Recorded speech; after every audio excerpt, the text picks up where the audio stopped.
Right, so earlier you have watched a video about this American patient with regard to how her life was ended as she was in a vegetative state, right? So now let's move on to the scenario in Singapore because we need to also talk about the local medical practice and its legal implication. I'm going to share with you a case about Madam X. And this is a story that was recounted by a friend of mine who was a retired nurse. So the diagnosis for Madam X was this. She had multiple organ failure and the condition was terminal and also in a vegetative state. Very similar to the video you watched earlier on the American patient. And the prognosis was not very positive either. So Madam X was deemed by the doctor that she will not benefit from any life support, and in this case is manual ventilation or even intensive care, being in an ICU.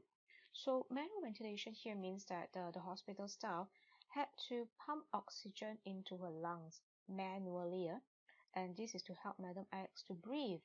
So, like I said earlier, this will not sustain her life, and the doctors think that it could only sustain her life for a couple of days only, despite this effort.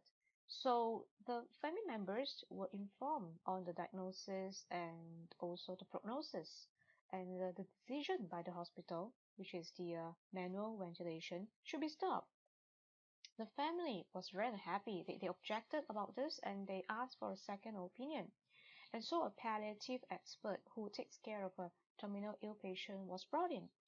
And after 24 hours of manual ventilation, the issue was brought to the hospital management and escalated to also the ethics committee as well.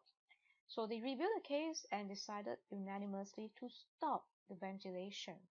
So one of the doctors have this to say that the artificial sustenance of life can sometimes cause more pain to the patient, and he thinks that it is probably more humane to allow the patient, in this case Madam X, to pass on with dignity and with minimal suffering and pain.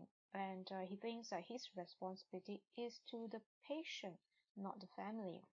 So it was very dramatic case, very full of emotion. Well, of course, with regards to end of life issues, and the police was called in by the hospital, as the family were seems to be verbally abusing the hospital staff over the decision to take off the life support of Madam X.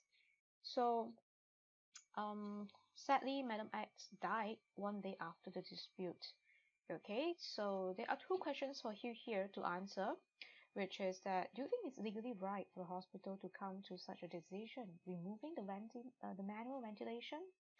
And on hindsight, what do you think could have been done to avoid such dispute between the hospital and the family members? So please answer them. And well, as usual, your perspective matters a lot. Sometimes, many a times, there isn't really a clear cut right or wrong answer. And go ahead and address it based on what you know. I think that will be very important to help you in the process of learning and achieve the learning outcomes of the lesson.